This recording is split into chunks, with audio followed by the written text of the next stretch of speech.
What is going on, guys? Welcome to another video. So the last video that I put out for you guys regarding the Civic bushings, that video was recorded before I redid the entire garage. A lot has happened since that video. A lot of time has gone by too. So if you guys have seen my Instagram account, you guys will know that I have the couple cars that I own in the description, or like in my bio. I also have a couple cars where it's just like X'd out, showing you that I have a toy, but I haven't really shown it on the channel and I haven't told you guys about it. So I bought a couple cars since I've seen you guys last. And funny enough, it's not just cars. You guys will see very shortly. However, let me tell you the cars that I do have right now.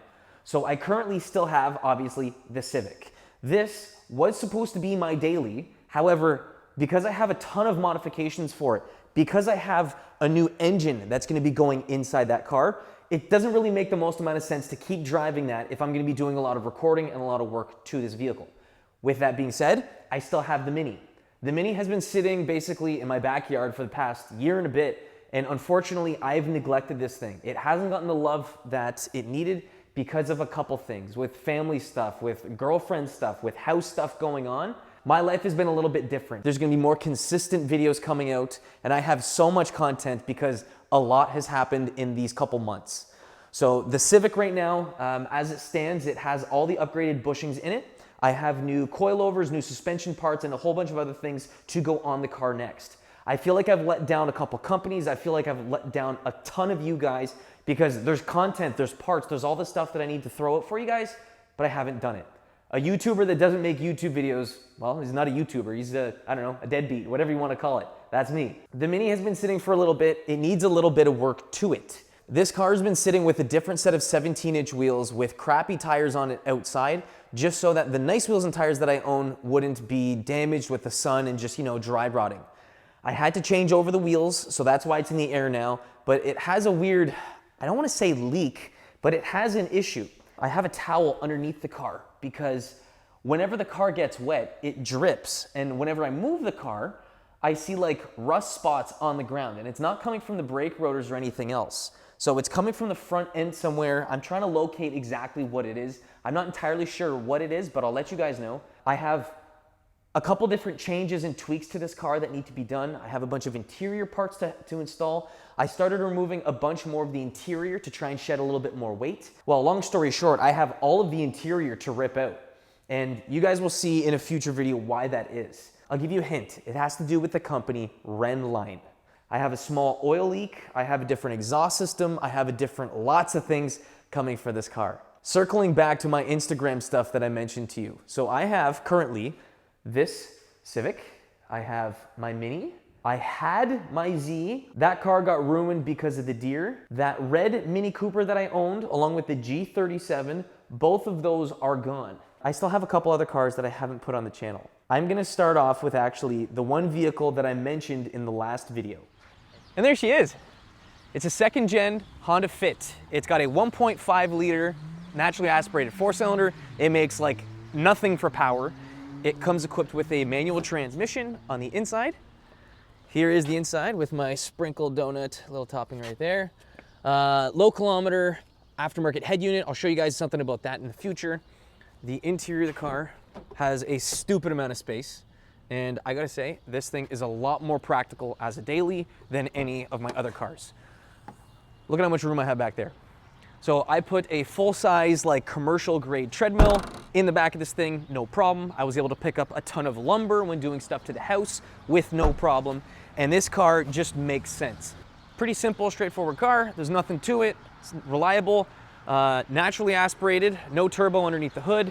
It's a little dirty right now, obviously because it rained, but the car could do with some mods, and the mods that are available for this car are cheap. And the best part about this little thing is that this car is the only vehicle of mine that I can put regular gasoline in. What a game changer, especially nowadays with the price of fuel through the roof. Now, as far as driving, how is this thing? Well, I'm not gonna lie to you guys, it's a little bit on the stiffer side. The suspension, for whatever reason, I think because it's such a small vehicle and because of how much stuff you can put in this car, they make the suspension a little bit stiffer than most, just so that it can handle whatever you throw in here. As far as how it feels, yes, it's stiff, but it feels so good.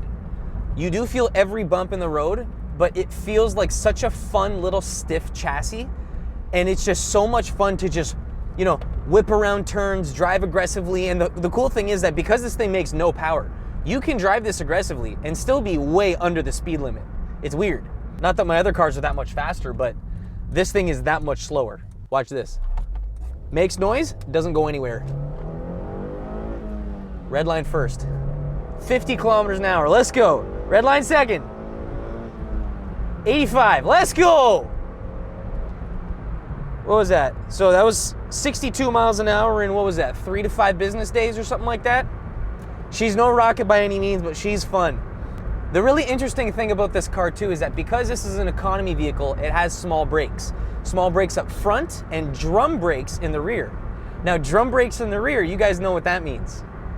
The handbrake is like an on-off switch. So come wintertime, I'll be able to step this thing out, get it sideways, and hell, I can even do it now.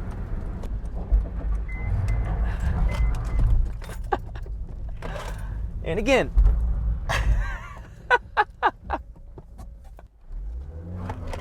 Rocket, boys, let's go.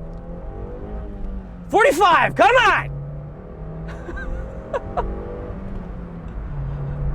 It's not meant to be fast, it's meant to be efficient, it's meant to be practical, which it is definitely both.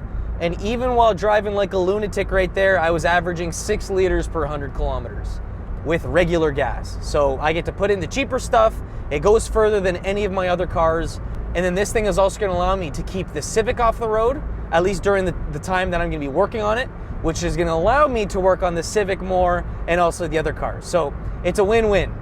So we've got 1.5 liters of displacement. We have a 5-speed manual transmission, no limited slip differential. It's a single cam engine. It says it has VTEC, but it's not really VTEC. I mean, on paper, this thing should be a pile of poo. It shouldn't be fun to drive. It shouldn't be, you know, anything more than just a car to get you from A to B. But I don't know why. I love this little car. This is by far the slowest, worst, most practical car I own. And I love this little piece of shit. I don't know why, man. This thing is wicked. Yeah, I have some modifications coming up for this little car because these cars do respond to modifications pretty well. This chassis is one of Honda's stiffest chassis they've ever made. Probably because this thing is basically a cube. It's a small Honda Odyssey, essentially, with smaller proportions, the same steel, so it's pretty rigid. So we're gonna upgrade some suspension mods, some, you know, driver ergonomic mods. I don't know if it makes any sense to throw money into this little 1.5. The only modification that I would consider doing to this engine would be taking it out and then throwing a K24 in it. So this now is gonna be the third 4-cylinder car that I have. This is the slowest, the most practical, and probably the best car that I own. You guys are gonna definitely see this car on the channel a little bit more, but I have other things to focus on before I work on this. My other Honda is gonna get a lot more love and attention before I go crazy with this thing. And also probably before I need another daily for my daily. Let me know what you guys think of this purchase. Do you think it was a good call, bad call? Let me know. Comment sections down below. Thank you guys so much for watching. I'll see you guys in the next one. Peace.